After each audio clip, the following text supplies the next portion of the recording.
Good morning, Dubai. Welcome back to Lovin Dubai Show. Our top stories today. There'll be flying taxis in Dubai in 3 years' time. And we'll also talk about volunteers pack relief kits for families in Turkey and Syria. From free to 30k, we have everything you can do for Valentine's Day in Dubai. And it is official. Netflix confirms Dubai Bling Season 2.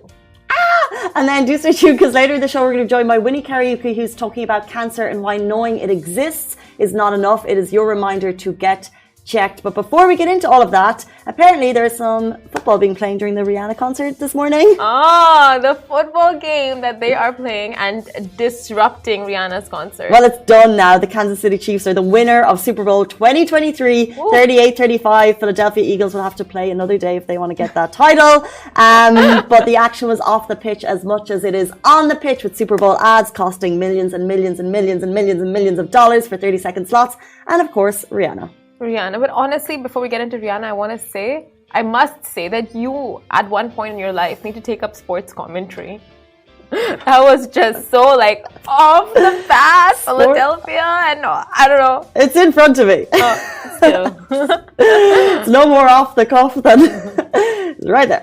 But yeah, Rihanna, she is all over social media, and she really knows. She knows the game, and she plays it so well.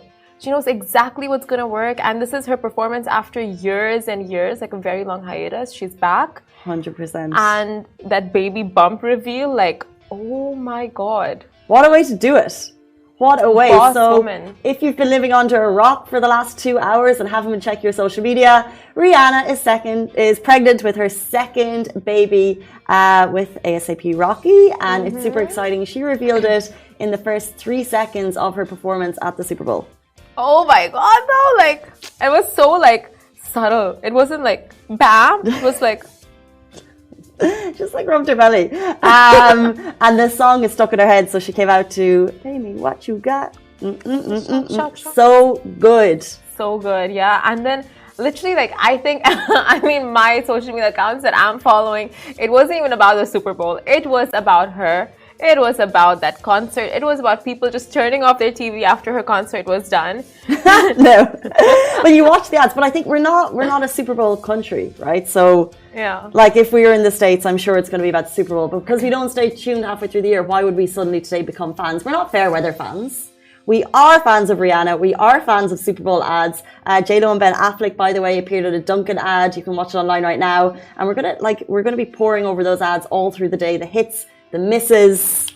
But I feel like this year is the year of comebacks. You know, Beyonce, Rihanna. Do you think Rihanna's like, oh my gosh, Beyonce, that was pretty iconic.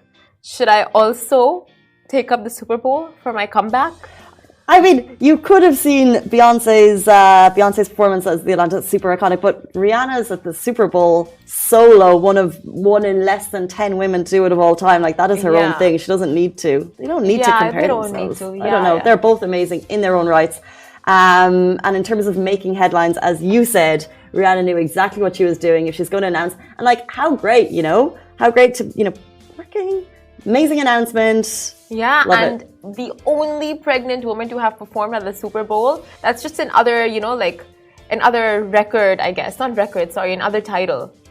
Rihanna, the only pregnant woman to have performed at the Super Bowl. Like headlines after headlines after headlines, just like smashing the things that have never been done before, She looked phenomenal, and it's over, but we're going to be looking at those stories throughout the day. However, big announcement in Dubai. Flying taxis are coming, but at the World Government Summit yesterday, which is also happening right now, one of the key highlights, His Highness Sheikh Mohammed bin Rashid Al Maktoum, who was accompanied by His Highness Sheikh Hamdan bin Rashid, Al Maktoum. They reviewed the initial launch network of vertiports and are expected to launch of EVTOL operations in 2026, which means, in basic terms that I understand, we're going to be seeing flight taxis in Dubai in 3 years' time. Oh my God. So the prototype design of the first aerial taxi vertiport will connect 4 main areas of Dubai, which is downtown Dubai Burj Khalifa area, Dubai Marina, Dubai International Airport, and Palm Jumeirah. So all the very bougie locations. But that is so cool. I mean, in 3 years, like what we have only seen in sci-fi movies, and just like, I don't know, the futuristic stuff, like it's actually going to come into play and come into action and be our reality. And 3 years is such a short amount of time. It's the beginning and end of a building, you know? Yeah. Very short amount of time. And in terms of areas, like probably most visited tourist areas, we don't have a price point right now, but they're obviously going to try and get it into the realm of something that the general population can afford. Yeah. At the beginning, don't expect they're going to be rolled out like the metro. We're not going to see hundreds of thousands of people on them every day. But the plan, the long-term plan is, of course, as we know, to reduce the number of driverless transport in Dubai, public transport in Dubai. And this is one of the ways they're going to do it. So in future, we're going to see a more regulated network where this is how we're going to be getting around. At the beginning, I feel like it's going to be more of a tourist pull. Yeah. As they work out the kinks, because you can't just like initially, yeah, for sure. You can't just throw loads of them into the air and just like expect everyone to be able to get to work, right? So they'll throw a couple up. They'll work out the kinks. They'll regulate it properly, and then there'll be more and more. And slowly, surely, we're going to see it kick off in 3 years, and then maybe in 10 years, we'll be using it as a mode of transport to get to work. Who knows? Yeah, for sure. But I'm just so curious as to how do you attain the license to drive a flying taxi, right? Yeah. It's like I don't think a normal license is definitely not it. No. But a commercial pilot license is also a little too much for it. I'd say a helicopter license might be close, but that will all be part of the regulatory framework that they need to draw out. So as they're working on the equipment and their partners, whoever develops the prototype, and then the licensing will all come into that. And then it's like, where can you drive? You know, and then it's like, do you drive straight? Are you allowed to go left? You know, all of that will need to come into it. And then the start and the end. And then if there's going to be someone who's going to have to regulate how many are allowed to be there at the same time. And then eventually, maybe imagine you could have your own private one. Wow. Well, from private jets to private air taxi. That's pretty cool. I'm so getting an air taxi license. Yeah, same. Definitely going to be able to afford it.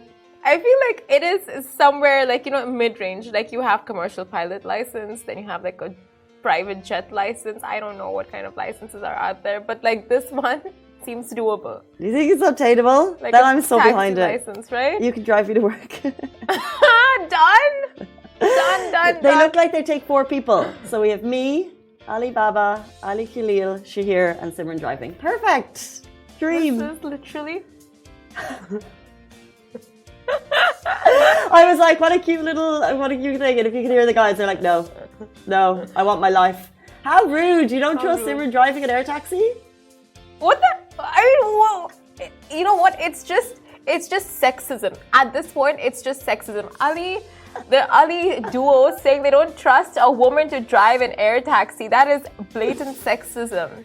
On the show that we're witnessing in 2023, he said, the 21st century. I'm just relaying what he said. He said, no, it's not a women thing. I wouldn't trust Simran driving a car. That's what he said. I have a manual license for your information. Okay. You would trust? Have you seen me drive? Casey, no, don't put yourself down with driving. You drive excellently, and so do women, so do I. It's just sexism from the Alis. Like, honestly, I'm not going to put up with that. Guys, look, maybe it will be one of these like start, stop, go things. So, anyway, all of that to come in a couple of years. We'll vlog the journey when we kick off. Start and go. Cruise control. Land. If only. But guys, volunteers over this weekend, we saw amazing number of volunteers flocking to Expo City, Dubai to pack relief kits for families in Turkey and Syria. So UAE residents assembled in true Avengers style over the weekend at the Dubai Exhibition Center at DEC at Expo City, Dubai, and amazing. The turnout was not just amazing, but amassing necessary aid of food items such as rice, lentils, pasta, canned chickpeas, salt, oil, sugar, and flour, alongside warm clothing and sanitary products. Volunteers have been diligently packing thousands of these relief kits all morning. So these boxes will be sent to support families in the wake of recent devastating earthquakes in Turkey and Syria, where 23,000 people have lost their lives and thousands have been injured and rendered homeless in the cold. As you're all probably aware, this is part of a nationwide community initiative called Bridges of Giving. This is being led by Emirates Red Crescent Authority and Dubai Cares, and it's in close coordination with the UAE Ministry of Community Development and Ministry of Foreign Affairs and International Cooperation. So in a sweet gesture, children also volunteered by writing down notes showing their love and support to the people of Turkey and Syria affected by the calamity. So it was just overall, you saw the community spirit at its peak. And you saw children, just really learning learning generosity and showing so much generosity. And it was like a learning for kids and students and families all coming together. It was a very beautiful moment. And of course, like any such community stories, gives you the goosebumps. True. And it's the thing is, it's not just this weekend. So what was incredible to see throughout the devastating sharing of the story of the last week was the number messages that we got of people wanting to share, and then it kind of ramped up over the weekend because people had the time of where can I donate stuff? I have a lot of stuff, I want to give it, where can I do it? And then I think volunteers for Saturday were packed out and people still want to donate, whether it's cash, loads of ways you can do it. You can do it via the Botum app, you can do it via Talabat, you can do it via Emirates Red Crescent. It's really, really simple. If you have Apple Pay set up on your phone, the Android equivalent, pop on, and it literally will take you 2 seconds to donate cash. If you have goods, Tracy Harmouche, who's a local UAE personality, she has said she's going to be down at Kite Beach today from 5 p.m. to 7 p.m. So if you get down there, they're working in collaboration with Bridges of Giving. So you're seeing these little pockets, and also Emirates Red Crescent are going to be doing this for the next 2 weeks. So if you miss this weekend, which I know a lot of us did, because the volunteer section was packed out and we actually couldn't make it, over the next 2 weeks, the drive will continue. So if you want to donate, there's still going to be ways and places to do it. And it's all being run by the Emirates Red Crescent. And it's amazing. And it's amazing to get all of your questions. And it's great to see so many people. And now we actually have channels to let you know that you can do it as well. Exactly. And like Casey said, the proactiveness of everyone, just so proactively saying, like, we want to contribute, we want to get involved as much as we can or as little as we can. It really shows like people are so down and ready to help. And in times like this, that's all you need to see, this is what restores your faith in humanity in a way. Seeing all these like helping hands and people just so selflessly wanting to give. Yeah, and I think especially here, we're a population of 200 plus nationalities. A lot of Turkish people call the UAE home. A lot of people know friends who've been affected by the earthquake, and we just feel so blessed to be here. So when something like this happens, I think you just see the kind of outpouring of people just wanting to do whatever they can. And they kind of look at home and they're like, what can we give?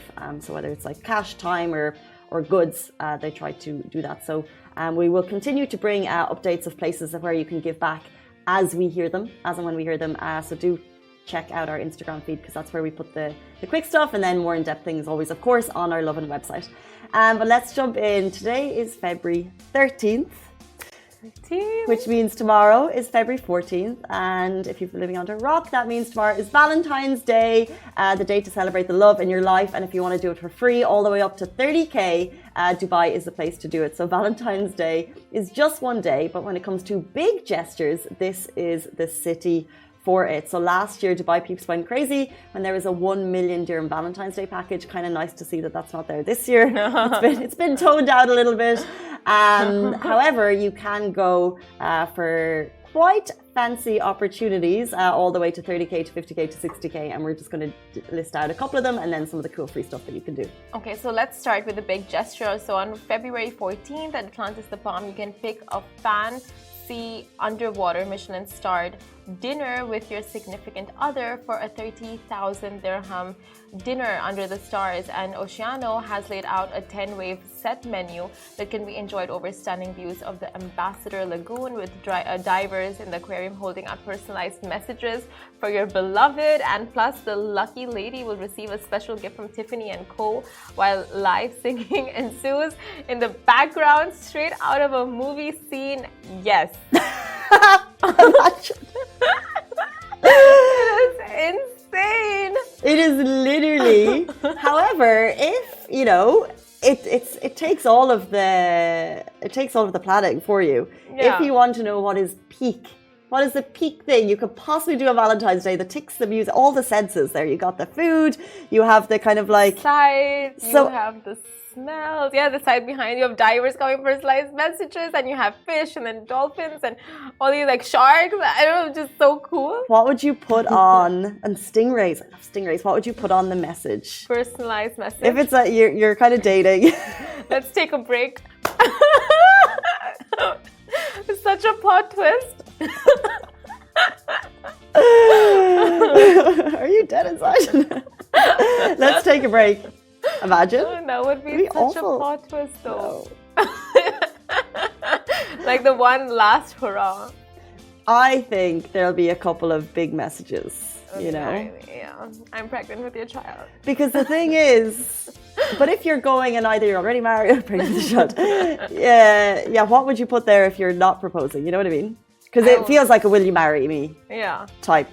Or like a very sweet moment. way to, you know, like ask your mother to leave the house already. You know? I love you, but your mother's got to go. That's what you mean.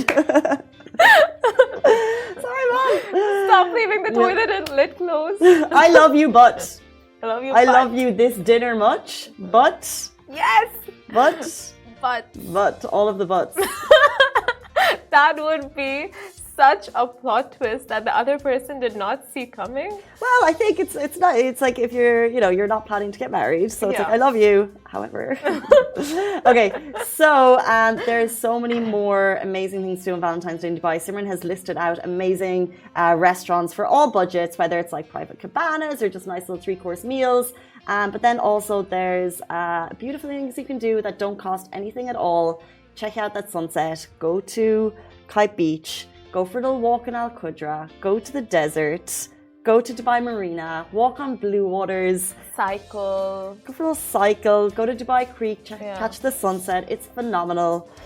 Wake up in the morning, catch the sunrise, all of those things. Oh, no.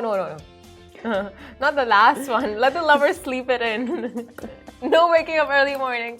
It's before work though. Valentine's not a Tuesday, so maybe you want to do something special. That is so work. sad. Like waking up early morning to catch sunrise on Valentine's Day instead of sleeping in and then waking up to breakfast in bed. That is ideal. Is there nothing nicer though than seeing the sunrise? Okay, Casey, I'll tell you this one thing. It's so low-key and not low-key. It's just, low-key? What's the word? Underdog. What's another word for underdog? Underplayed. Okay, so this bridge is very underplayed. Not a lot of people know about this. Low key. Gotcha. I don't get it. Tell people and then you'll get it. Low key. Low key? Key. Why? The bridge? The bridge? I'm assuming there's locks on it? Nope. Oh, okay. Okay, continue. Okay, so this bridge connects from Blue Waters to JBR. Ah, love it. You've been on? Yeah, I used to live in the area. It is beautiful. That bridge is such a vibe and such a walk. And they have these like little concaves where you can sit down and like watch just like, JBR and Blue Waters on one side. Then you have the ocean and just it's a very beautiful, scenic place to just sit down with Boo. 100%. Right? Love it. And especially at the weekends, like the waters are packed and there's all these people in boats. I'm like, where do you get your boats? But it's such it's so busy and it's vibrant and it's beautiful and the weather is so perfect for it. Like just like taking the moments, enjoy the city because it is literally the best of Dubai right now in terms of the weather. So just get out as much as you can, whether you're going out for Valentine's Day or just going out for Galentine's Day, which is today, by the way. Also, if you don't have a boo in your life, tomorrow's ladies' night, so get out there to Pier 7 and live your best life. Oh my gosh, Pier 7 is the best for ladies' night. You have 7 levels of just, offers on offers on offers on offers on offers on offers. So you finish the offer at one floor, you go to the second floor, you finish it there, the third floor, finish it there, the fourth floor. It is just the best thing Dubai has come up with. There you go. And it has been a mainstay for so many years. There's other places you can go to, but if you want a great night with your girls, you know it's going to be, or boys, whatever, you know it's going to be busy. And that is all coming at you tomorrow. And all of the lists are there on Lovin Dubai, beautifully written by Miss Simran. Oh my God, stop it. Valentine's Day. Valentine's Day. But we just never appreciate the gals in our life all that much. But thank you for being you and the gal in my life. One of the gals in my life. Right back at you. It's just amazing to have you. Thank you for being you, for being a 200-hour gal in my life, which means that we are best gals. Best gals. We have reached that point. Makes me so uncomfortable. The feeling to make Casey uncomfortable is like. Hey, look, Sing is commenting. He's putting like a love heart. Yes, love that Valentine's Day, cuties. Let's jump into our next big story. Kicked off on Friday, and social media is buzzing. So Netflix has confirmed Dubai Bling Season 2, Casey's favorite show of all time. So there you go. How happy are you? Happy or happy or happy? I went to re-watch Dubai Bling. I know there's a lot of naysayers in this city who do not love it. I actually think it's great. I think Dubai looks amazing, and I love it for like just like binge watching with popcorn. Oh, it is fabulous. Not my favorite show of all time, but I do like it. It is, yeah, one of the best right now on Netflix. I mean, it depends on what you like and your preferences. So hold on to your designer handbags because Dubai Bling is back and better than ever. Netflix has officially confirmed that the beloved reality show will return for a brand new season, giving us another glimpse into the lives of the elite millionaires in the city. And for those unfamiliar with the show, Dubai Bling revolves around the lives of 10 wealthy individuals based in Dubai. And over the course of 8 episodes in season 1, we got to know stars like Zaina, Lojane Omran, Safa Siddiqui, Chris Fade, his wife Brianna, and who else? Like we know the Blooming Man, Farhana, so many great stars. Diva D, yes, DJ Bliss, exactly. Like all of them. And seeing everything from their daily disputes to extravagant lifestyles, the show was filled with glamour, secrets, drama, and of course, never-ending supply of designer clothes, which we could not get enough of. Fans have been waiting to hear if it was going to get a second season, because that's what happens on Netflix and all these shows now. They get their first season, then you need to wait that it's confirmed. But yes, Netflix has announced season 2 is finally happening. And what can you expect from this season? Expect more luxury, more events, more drama. Although the cast members for this season have yet to be disclosed, if it looks like anything we've seen from season 1, Dubai Bling will never disappoint. We have no doubt that Dubai Bling will bring the heat just like it did in the first season.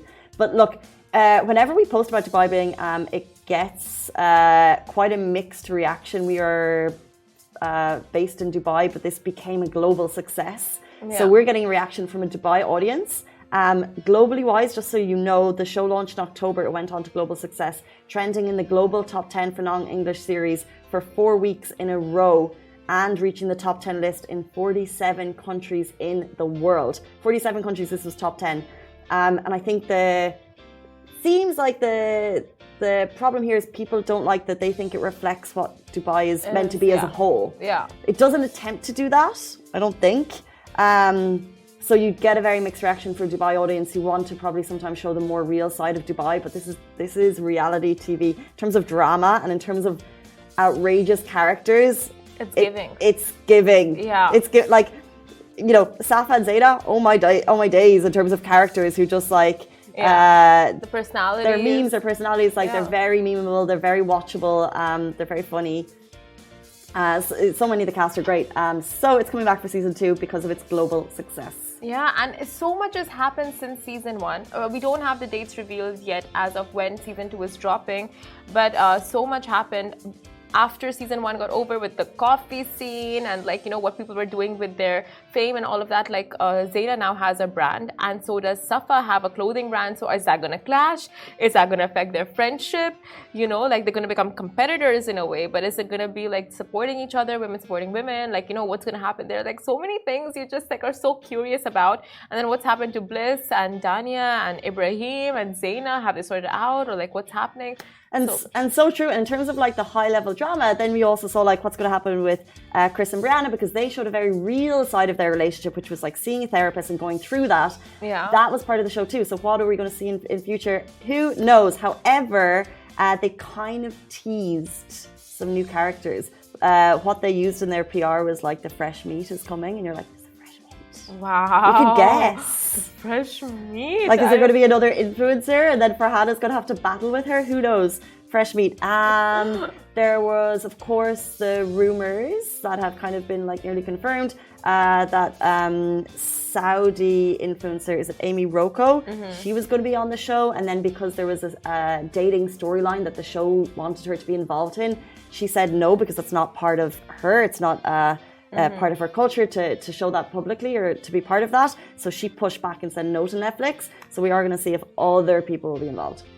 Oh my gosh, that is really exciting, and all of that we're going to get more details soon as to like the dates and stuff. So we obviously all eyes are on Netflix right now to see when that's going to happen. But yeah, that is it for our stories. That is it for our stories. And now do stay tuned because we're going to be joined by Winnie Kariuki. She is a cancer survivor, and she's going to be talking about her journey with us later in very shortly, actually. Yeah.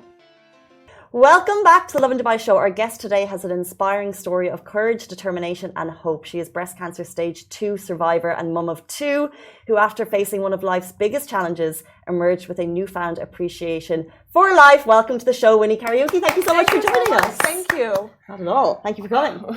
You're looking stunning, first of all. Thank you so much. And do tell us a little about yourself and who exactly is Winnie.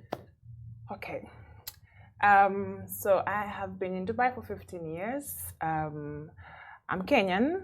I'm married to a Zimbabwean. His name is Leo Mupedzi. I have 2 kids, boy and a girl, 7 years old and 2 years old. I'm currently working in a retail company.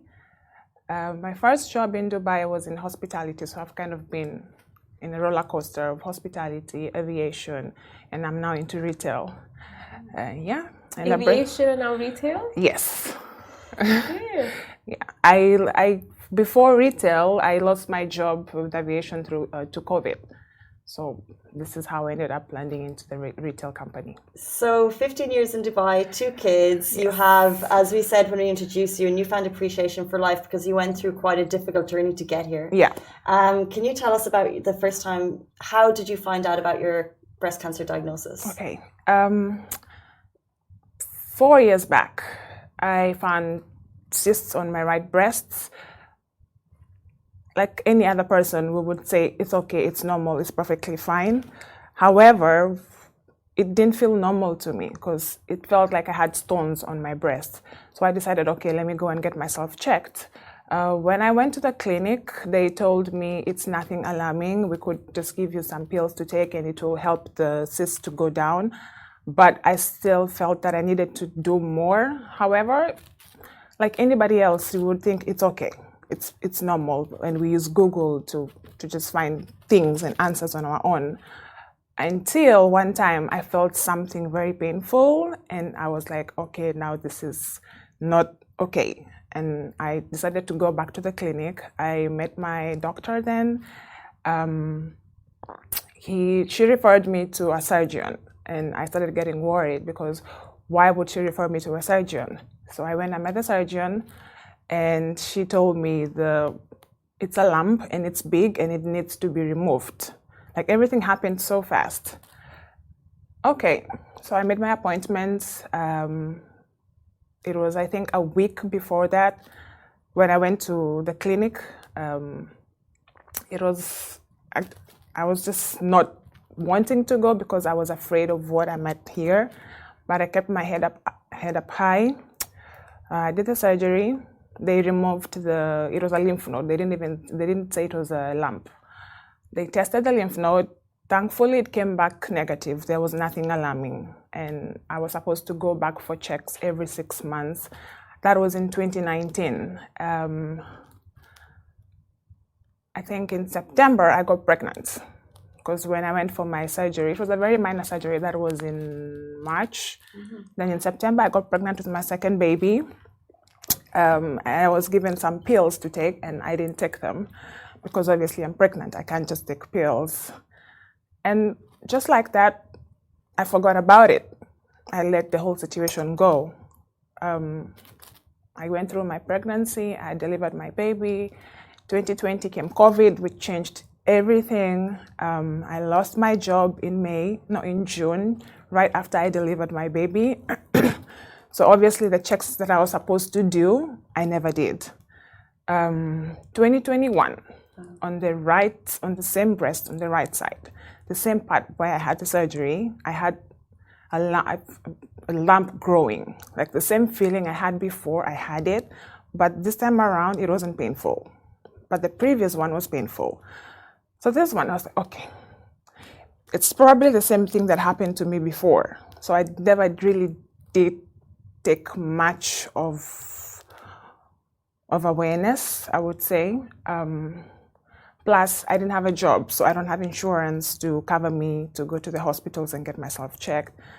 And I used to tell my husband that this thing feels weird because it kept growing. It's different from what it was before.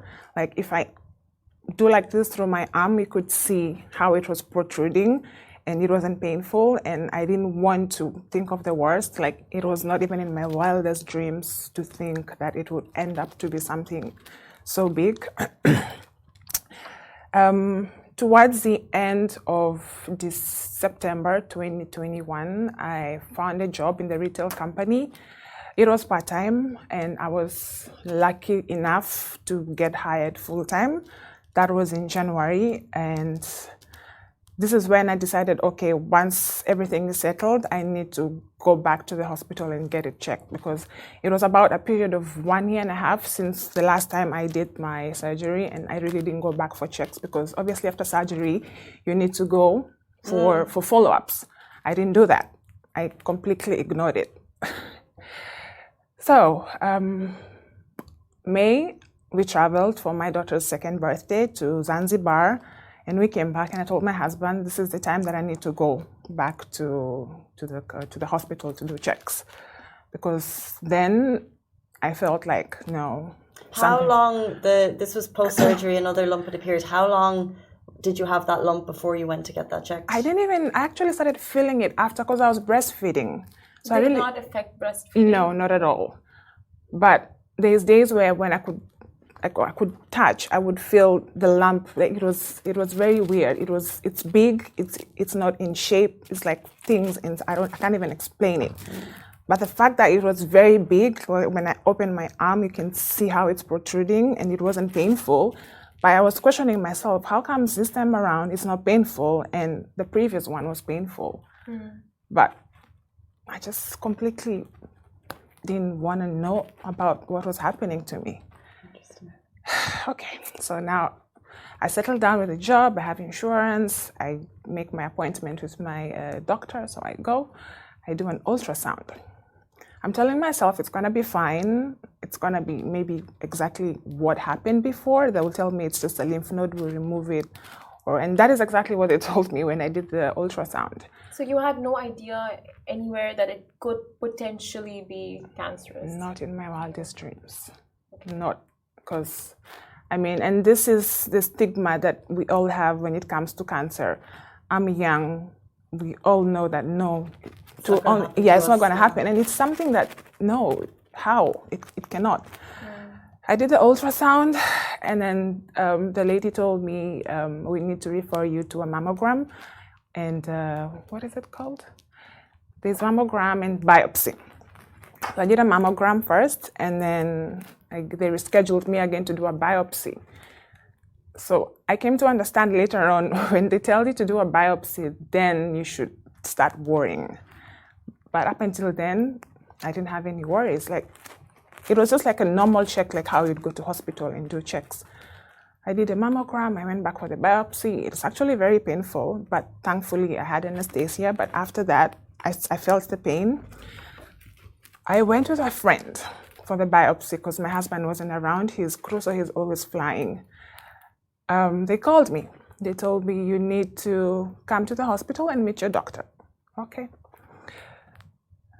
Going for the results, I was alone. First of all, my husband wasn't around. He was flying, and he was on a 15-hour flight. And I didn't have anyone who I didn't want to bother people. Like any other woman, you wake up in the morning, you dress up, take selfies, take pictures, I go to the hospital. Somehow I was feeling butterflies in my stomach, like I felt I had so much water. But it's okay, it's gonna be fine. There's nothing wrong. Like, I didn't even think of cancer. It didn't even cross my mind. Not even for a single bit. Okay, go inside. Doctor, hi, very friendly. We laughed. And she had the paper with her on the table. And she's like, oh, Winnie, you did a biopsy and I saw you before and I told you we were going to remove the tumor or the lymph node that's on your right breast because it was 3 centimeters. So they said they had to remove it because it was big. So I knew that's what she was going to tell me. Little did I know, my world was about to crumble. She didn't beat about the bush. She just told me there and then, Winnie, we got the reports and you have cancer. I laughed. I was like, what do you mean? Like, you must be joking. That's the exact words that I told her. You must be joking. And she just looked at me and she was quiet. I'm sorry. So take your time. Take your time. Okay. I'm looking at her. And she's looking at me and I'm like, no, tell me it's a joke. So I woke up and I was walking from one into another. Like, my world was at a standstill. Like, I was numb. I didn't know what to do. Like, it's cancer. What do you mean cancer? Like, it's so surreal at that moment. So it took me about 5 minutes to actually digest what she told me. Like, no, it's not real and it's not April Fool's Day. So I sat down and she started talking to me and telling me that I will be cured. The good thing is they found it early. Don't worry. They have a lot of cases and they have a lot of people who actually got cured from it. But at that point, it's just so much information coming at me that all that's running through my head is I'm going to die. You know, I have kids, I have a family, I have friends. How do I go past that? Okay. So she asked me if I had anybody who I would call, and I couldn't think of anybody at that moment because obviously I have to process that I have cancer. Like, I was looking, sorry. I called my sister-in-law. I told her, are you free? Can you please come to the hospital? And she said, I'm currently doing my hair. I hung up because I didn't want to talk much. So I think she realized something was wrong. So she called me back and she's like, okay, I'm coming. So while else we were waiting for her, because I told the doctor, like, so everything she's telling me at that moment, I would not really understand because she has to tell me, like, what's the next steps that we need to follow. So she was just talking. She tried to give me cookies and coffee and anything you could think of, but I just couldn't process. And you know, like when someone hits you and all you can hear is, ding, that's all I could hear. Like, I can see her, like she's saying something, but I cannot hear what she's saying because my world is just spinning. Where were your kids at the point? At home. I was alone. You're very, very strong. I try. So my sister-in-law came, so the doctor was explaining the steps that we need to do, because obviously now we cannot delay any longer, because you never know, it can spread. So the next day I was given an appointment with an oncologist. I had no idea who an oncologist was, but I had to Google to find out, like, what's happening. Okay, so now it was time to go home. How do I tell my kids, or what do I even tell them? They're going to see me sad. They're going to see me crying. I just didn't know what to do, how to break the news to my family. I got home. I had to call my husband because he knew I was going to get my reports. And since he was on a long flight, I didn't want to worry him. So I told him I'm going to have to go and do more tests because what they did wasn't enough. They need to do more. But he knows me very well, and he could see that I could not even look at him on the camera. But he didn't want to ask, like, what's happening. Okay. Long story short, I went back. Now, things had to start moving so fast. So I had to do scans, I had to do brain MRIs, I had to do heart MRIs, I had to do a PET scan. PET scan is to see if it spread anywhere else of the body. And that was very scary because then if it comes back positive, God forbid, that would change the whole treatment. So when I went for the appointment with the oncologist, I took my sister-in-law with me. One thing to anybody who will have to face this, don't go alone, because it's a lot of information. It's a lot to fill in and to process. So it's good to have someone, like a second ear. Now I'm there with the oncologist, and he's explaining to me the treatments that I have to go through: chemotherapy, surgery, and radiotherapy. And as he speaks, I feel it's like, because these things, we only know them through the movies. We only know them through TV shows. You're telling me I'm going to go through chemotherapy. Like, no, this is things that I know I watch on TV only. How is that going to happen? And he told me all the side effects of loss of hair, maybe loss of weight, maybe adding weight. Like, there's lots and lots of effects. And I had to come to terms with what I'm about to face and the battle I'm about to go through, and I had to find strength. It's so normal for anyone who gets this news to just completely, like go into a shell and just not be able to process anything, because like you said, it changes your whole world. Yeah. How did you muster the courage to keep going with this treatment and this journey? At any point where you just at any point you were like, where you just, like, okay, we need to stop. Like, I can't do this anymore. How did you persist? I really, really had a lot of those moments. And as much as we are so pressured into being positive, we're still allowed to have those negative thoughts. But don't let those negative thoughts control how you live, because if then you do, you're going to go down. I found my strength in speaking up. But right before that, before I could actually process it, it took me so much time to actually believe that I have cancer. I would go to the mirror, look at myself. Like, is this really happening? I would even slap myself, talk to myself on the mirror like I'm crazy. Like, no, it's not real. My way of overcoming it is when I started the chemo, it doesn't affect you immediately. It takes about 1 or 2 days. And when that happens, like the first chemo, I was listening so much to my body, because this is a very big change. It's an aggressive treatment. And it's so much that's going on your body. So what I used to do is, if I feel my body is okay, I would go to work. Most of my chemo sessions, I always used to show up at work, because the more I'm at home, the more I am thinking, the more it's really taking me down. I would cover myself under my sheets and I would just cry. I would go to the bathroom and I would just cry. And I came to realize, it's like when you have a cold, the more you just put yourself in a corner or in that shell that you talk about, the more it makes you sick. So my way of overcoming is to go to work, to see my coworkers who have been very supportive. A lot of the days is when I would have meltdowns. I would just walk off the floor, go to the bathroom, cry myself out.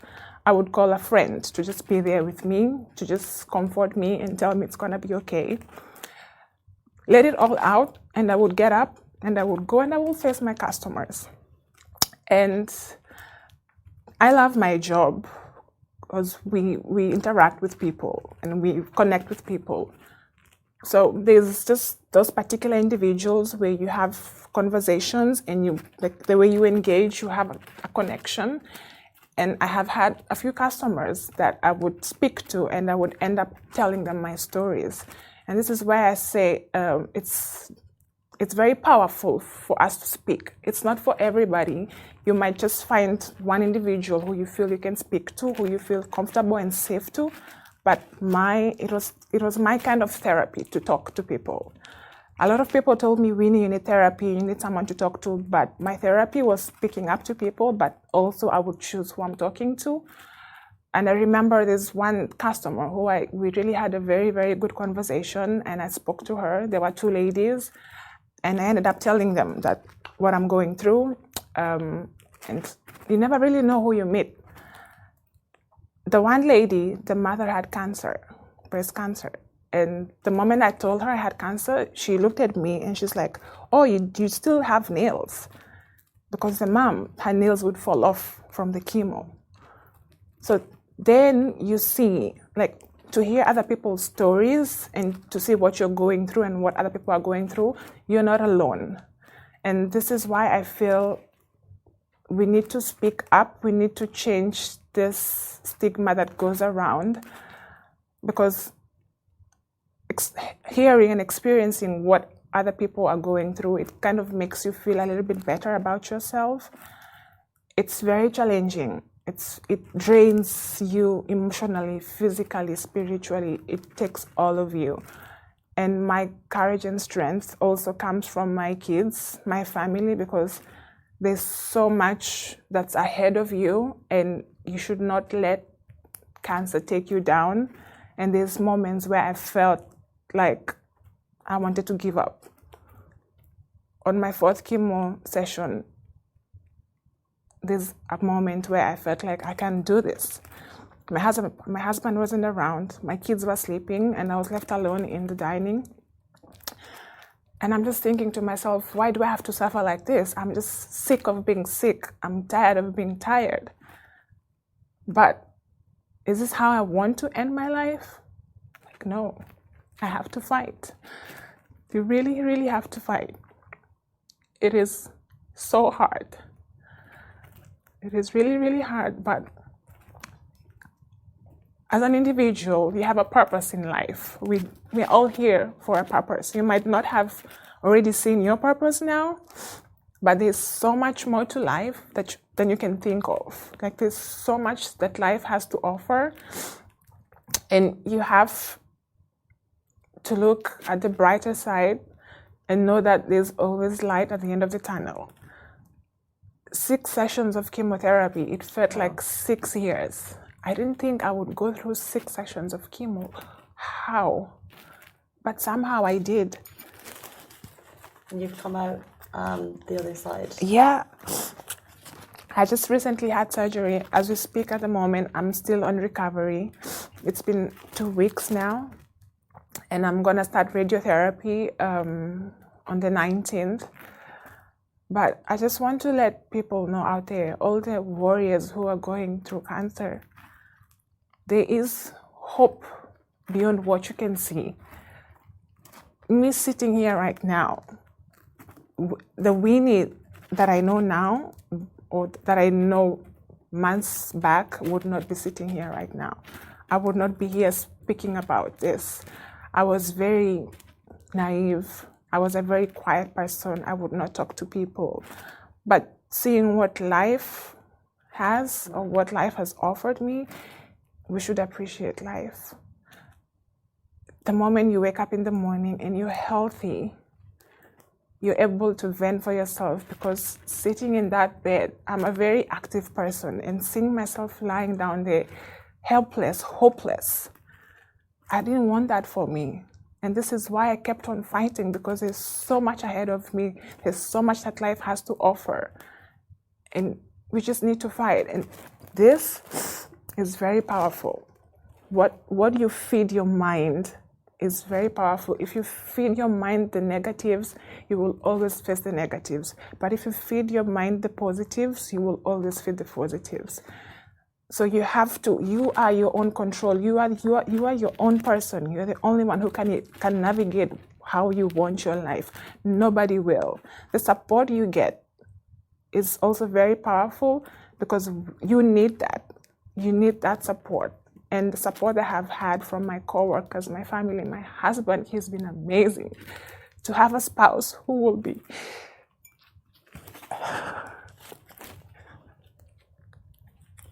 I'm sorry. To have a spouse who will be there for you he has seen it all. He has seen all the struggles I have been through. He comes from long hour flights. He has had no sleep, but he will make sure that he's there with me on that chemo session. He wants to. what you shared with us today has been so inspiring. And can I just say thank you for being so honest and giving people such a very real look at what it's like to be diagnosed and to because we talk about these types of stories, but to actually understand what it was like going through that has been incredible. And to see you here today saying that you're a changed person because of it, just thank you for sharing your story so much. Unfortunately, we don't have much more time. That's fine, but you have been incredible, and your story is amazing. And thank you for kind of supporting others and trying to raise awareness, because you said you wouldn't have done that before. Yeah. And can people get in touch with you if anyone's watching is touched by today's story, which I'm sure people will be? How can they find you? I have my social media platform, which Winnie. If possible, you can just tag the name, and they will be able to reach me there anytime. And this is one of the platforms that have actually helped me, because I have had a lot of cancer patients who have also been following, and I have had a lot of cancer hacks. We communicate and we tell each other what we're going through and the best ways of how to move or past what we are going through, and just even them telling me what they are going through and what I'm going through, we kind of come together and we give each other ideas on how to navigate through the whole battle. Which is so important, I think, when you... It is really, really important. You're Googling. Yeah, it's really, really important. Thank you so much for being so vulnerable with us and so candid. Thank you. Because a lot of people want to come out, but they don't come out, and they feel hesitant and they have questions. They don't know who to ask. Yeah. So thank you for sharing, and thank you for, just inviting people over to ask these questions to you and helping them out. But guys, that's all for today. Catch us same time, same place tomorrow. Thank you, Winnie. Thank you so much. This show is brought to you by the Augustus Media Podcast Network. Thank you for listening, and I hope you enjoyed it.